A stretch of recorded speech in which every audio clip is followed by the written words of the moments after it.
अस्सलाम वालेकुम दोस्तों मैं हूं डॉक्टर इमरान कादिर और आज मैं डिस्कस करूंगा एजिंग को, यानी कि बुढ़ापे को। बुढ़ापा क्या है, कैसे शुरू होता है, कब शुरू होता है, उसके ऊपर वीडियो बहुत इंपॉर्टेंट थी। तो इसमें बुढ़ापे के लिए अब डेफिनेशन बता दूं। जिस्म में वक्त के साथ साथ साख्त और जिस्म की फंक्शन की तब्दीली आने का नाम बुढ़ापा है। यानी कि जो पूरा जिस्म है, हमारी बॉडी है, उसकी साख्त में और फंक्शन में तब्दीली आती है और कमी की तरफ वो जाता है, कम होता जाता है। इस प्रोसेस का नाम बुढ़ापा है, ठीक है ना, एजिंग। जिस्म अपने पीक में से रोजाना की बुनियाद पे थोड़ा कम होता जाता है, थोड़े फंक्शन कम होता जाता है और डेथ के लेवल तक जाता है। ये सारा प्रोसेस ही एजिंग है। एजिंग ये नहीं है कि कोई बंदा 60 साल का हो गया और यकदम वो बूढ़ा हो गया, ऐसे नहीं है। ये 25 साल की उम्र से ये प्रोसेस शुरू हो जाता है। जब कोई बंदा 25 साल से ऊपर होता है तो उसकी बॉडी डेली बेसिस पे बहुत मान्यूट थोड़े लेवल पे रोजाना की बुनियाद पे वो उसकी बॉडी फंक्शन के हिसाब से और साख्त के हिसाब से बूढ़ी हो रही है। स्ट्रक्चर के हिसाब से वो बॉडी बुढ़ापे की तरफ जा रही होती है, लेकिन बहुत स्लो जाती है। और ये अमल 40 साल की उम्र तक बहुत स्लो रहता है कि अंदाजा नहीं होता। और यूजुअली इस लेवल तक होता है कि बॉडी को पता नहीं चलता, जिस्म को भी पता नहीं चलता कि ये स्लो चल रहा है। और 40 साल के बाद फिर एक थोड़ा सा नजर आना शुरू हो जाता है कि बॉडी अब बुढ़ापे की तरफ जा रही है। वो मरीज को नजर आना शुरू होता है, लेकिन 25 से लेकर 40 तक फील भी नहीं होता कि स्लो डेली बेसिस पे कोई बंदा बूढ़ा हो रहा है या एजिंग की तरफ जा रहा है। ये सबसे पहले स्टार्ट कैसे होते हुए नजर कैसे आता है? जिल्द से ये स्टार्ट होता है, स्किन से। जो स्किन है उसके ऊपर झुर्रियां पड़नी ऐसा शुरू हो जाती हैं।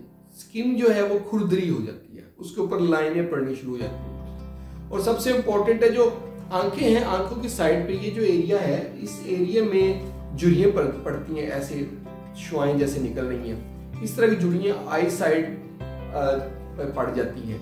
तो ये एक बहुत बड़ी निशानी है। स्किन से ये स्टार्ट होता है नजर आना, क्योंकि स्किन बहुत बड़ी है, नजर आ जाता है। उसके अलावा बॉडी के हमारे अंदर के सारे ऑर्गन सब में ये प्रॉब्लम थोड़ा शुरू हो चुका होता है। और अगर हम कुछ टेस्ट करवाएं या पेशेंट को एवेल्युएट करें या किसी भी बंदे को एवेल्युएट करें तो हमें वो नजर आनी शुरू हो जाती हैं थोड़ी चीजें। और 40 साल की उम्र के बाद वाजे शुरू हो जाती हैं ये चीजें।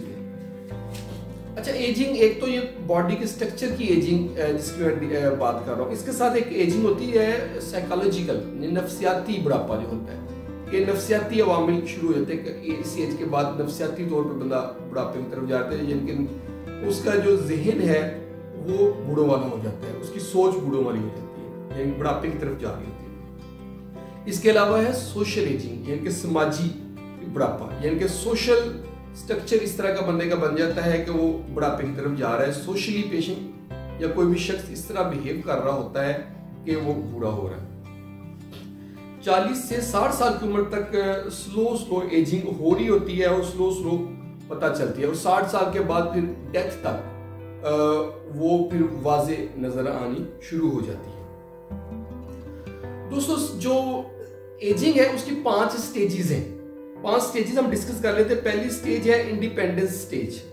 इस स्टेज में पेशेंट में बहुत माइनर मसाइल होते हैं और वो इंडिपेंडेंट रह सकता है, उसको किसी सहारे की जरूरत नहीं होती, वो अपना ख्याल खुद रख सकता है। जैसे कहीं आना जाना है, ट्रैवलिंग करनी है, अपने फिनांस का, पैसों का लेन देन कहीं करना है, पैसे खर्च करने हैं, कुछ करना, वो सारी चीज़ों का खुद ख्याल रख सकता है।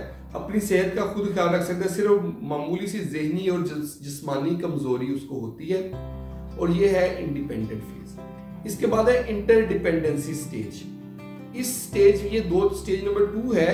इस स्टेज में रोजमर्रा के जो मामलात हैं उसको हैंडल करना मुश्किल होता है, लेकिन पेशेंट खुद कर सकता है, लेकिन मुश्किल होता है। उसको थोड़ी बहुत एड की कभी कभार जरूरत पड़ती है, जहनी और जिस्मानी सेहत में कमी आ जाती है। इस स्टेज में पेशेंट भूलना शुरू हो जाता है, बहुत सारे मामलात कर सकता है लेकिन सारे काम खुद नहीं कर सकता। जैसे ड्राइविंग, शॉपिंग बिल भरना, उनकी अदायगी करना, पैसों के लेन देन करना, इसमें उसको अक्सर सहारे की जरूरत पड़ जाती है, किसी की हेल्प की जरूरत पड़ती है। इस हालत में ना पेशेंट जब किसी से मदद लेता है तो वो कंफर्टेबल नहीं होता कि मैं किसी से मदद ले रहा हूँ। तो ये भी इसकी निशानी होती है कि इंटरडिपेंडेंसी स्टेज है। और डिपेंडेंसी स्टेज में बहुत सारे रोजाना के जो मामलात हैं पेशेंट को वो करने में बहुत मुश्किल आ रही होती है। जैसे कहीं आना जाना है, ट्रैवलिंग करनी है, तो वो बगैर किसी की हेल्प से ट्रैवलिंग नहीं कर सकता। पेशेंट का म्यार ज़िंदगी कम हो जाता है और पेशेंट को इस स्टेज में किसी हेल्प की ज़रूरत होती है, सहारे की ज़रूरत होती है, उसको हम अनअटेंडेड नहीं छोड़ सकते। इसके बाद है क्राइसिस मैनेजमेंट स्टेज। इस स्टेज में जो कोई शख्स है वो मरीज की तरह ही होता है, यानी कि उसको 24 घंटे, चाहे वो घर पे है, नर्सिंग होम में है या हॉस्पिटल में है, उसको 24 घंटे नर्सिंग केयर की या हेल्प की ज़रूरत होती है कि 24 घंटे उसका ख्याल रखा जाए, उसको ऑब्जर्व किया जाए। तो ये क्राइसिस मैनेजमेंट। उसके बाद लास्ट स्टेज डेथ की स्टेज है। इसमें पेशेंट या वेंटिलेटर पे होता है या फिर वो डेथ की स्टेज में चला जाता है। अच्छा, ये तो होगी दोस्तों एजिंग की बात। अब ये नहीं है कि हम ये एजिंग हो रही है तो इसको होने दें, हम इसको रोक भी सकते हैं, हम इसको रिवर्स भी कर सकते हैं, हम इसको स्लो भी कर सकते हैं एजिंग प्रोसेस को। यानी कि देखें, किसी ने 60 साल की उम्र में बूढ़ा होना है, तो अगर वो चाहता है कि नहीं मैं 60 साल की उम्र में बूढ़ा ना हूं, मैं 70 या 80 साल की उम्र में बूढ़ा हूं, तो उसके लिए भी बहुत कुछ है जो हम कर सकते हैं कि हम उसकी एजिंग के प्रोसेस को स्लो कर दें। तो एजिंग का प्रोसेस स्लो करने के लिए कुछ चीजें मैं आपको बताता हूँ। फर्स्ट ऑफ ऑल के जिल्द का ख्याल रखा जाए, अपनी स्किन का केयर करनी शुरू करें, वर्जिश बाकायदगी से करें और अपने जिस्म को हरकत में रखें। जितना आप अपने जिस्म को हरकत में रखेंगे उतना ही एजिंग का प्रोसेस स्लो होगा, यानी कि बुढ़ापा उतना ही लेट आएगा।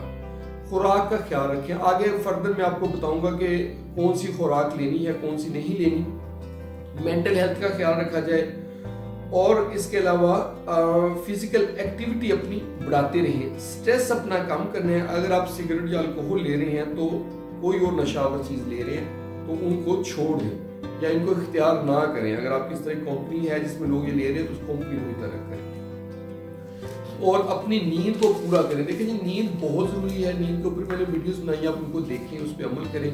नींद, अच्छी नींद और बेटर तरीके से ली हुई नींद जो है वो भी एजिंग को स्लो कर देती है, यानी बुढ़ापे को डिले कर देती है। अच्छा, आगे हम डिस्कस करेंगे खुराक। खुराक जो एजिंग को स्लो करती है उसमें है ताज़ा फल, सब्ज पत्तों वाली सब्जियां, ऑलिव ऑयल और मछली जिसमें ओमेगा 3 हो। अक्सर हमारी जो मछली पाई जाती है उसमें ओमेगा 3 होता है, ऑलिव ऑयल में ओमेगा 3 होता है, तो ये आप लें। मेवाजात लें, अखरोट, बादाम, ये चीज़ें लें। इन चीज़ों से जो एजिंग प्रोसेस है वो स्लो हो जाएगा। और आगे मैं चीज़ें बताने जा रहा हूँ जिससे एजिंग प्रोसेस स्पीड अप हो जाता है। तो इन चीज़ों को कम लें, कम मिकदार में लें। ये वो चीज़ें ये है कि ये चीनी जो है उसको कम लेना है, पेस्ट्रीज वगैरह कम लें, केक वगैरह कम लें, डब्बे या बोतल के जो जूस होते हैं, मशरूबात, उनको कम लें, ठीक है। और फ्राई खाने ना लें, चिप्स का इस्तेमाल कम करें, डोनट्स, मार्जरीन और प्रोसेस शुदा गोश्त जो होता है और इसके साथ जो ससेज हैं उनका इस्तेमाल जो है आप कम कर दें। रिफाइंड कार्बोहाइड्रेट नहीं लेने, जैसे मैदा जो है, वाइट फ्लोर, वो उसका इस्तेमाल, वाइट फ्लोर से बनी हुई चीज़ें, मैदे से बनी हुई जितनी आइटम्स हैं, जो बेकरी आइटम्स हैं, सब का इस्तेमाल कम करें। चावल का इस्तेमाल भी कम करें। सफ़ेद आलू जो है ना वो कम लें।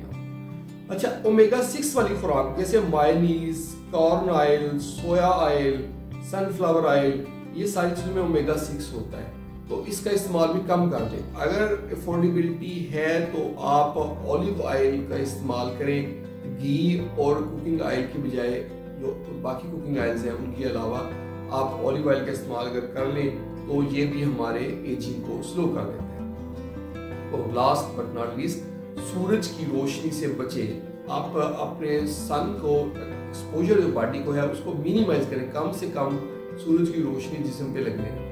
सुबह अर्ली मॉर्निंग की लाइट जिस्म को लगाएं, उसके बाद बाकी टाइम पे कोशिश करें कम से कम सूरज का एक्सपोजर आप पे हो। उससे भी आपकी एजिंग स्लो हो जाएगी, यानी कि बुढ़ापे का अमल कम हो जाएगा।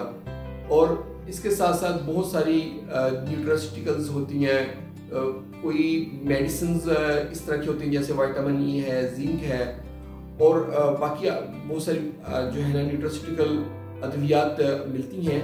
अगर आपको उनके बारे में जानना है तो आप कमेंट में लिखें, मैं आपको वो भी आपको बता दूंगा। तो उनके भी लाइफ टाइम ऐसे साथ साथ लेने से आपका एजिंग का प्रोसेस जो है ना वो स्लो हो जाता है। ये थी आज की हमारी वीडियो बुढ़ापे के ऊपर। होप आपको वीडियो पसंद आई होगी। अगर आप इसको अपने कुछ दोस्तों के साथ शेयर करना चाहते हैं जो 50+ है तो उनके साथ ज़रूर शेयर करें ताकि उनको इन चीज़ों का आइडिया हो, और हमारे चैनल को सब्सक्राइब कर दें ताकि आपको इस तरह की वीडियोज़ मिलती रहे। बहुत बहुत शुक्रिया।